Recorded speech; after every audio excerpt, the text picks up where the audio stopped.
பாரு நம்ம வீட்டுல என்ன நடக்குதுன்னு கரெக்டா சொல்றாரு. இப்ப நம்புறியா? வீட்டுல எலிங்க அதிகமா இருந்தா அங்க யாரோ சாவ போறாங்க அர்த்தம். அதே வீட்டுல பல்லிங்க அதிகமா இருந்தா வீட்டுல குழந்தைங்க பிறக்க போறதுன்னு அர்த்தம். சாமி இதுக்கு ஏதாவது பரிகாரம் இருந்தா சொல்லுங்க சாமி. எனக்கு என் குடும்பம் ரொம்ப முக்கியம் சாமி. சாமி சாமி என்ன சாமி பண்றீங்க? சாமி என்ன பண்றீங்க சாமி? கண்ணு எரியுது சாமி. கண்ணு தெரியல சாமி. சாமி முடியல சாமி. ஐயோ மா கண்ணை திறக்க முடியலையே. இங்க எப்படி சாமி வந்தீங்க?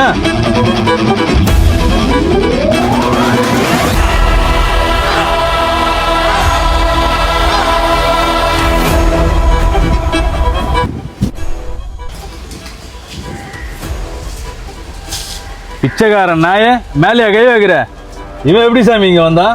உன்னை சாவடிக்க தாண்டா வந்தோம். சாமி என்ன சாமி பேசுறான் இவன்? உண்மையாதான் சீசா சொல்றான்.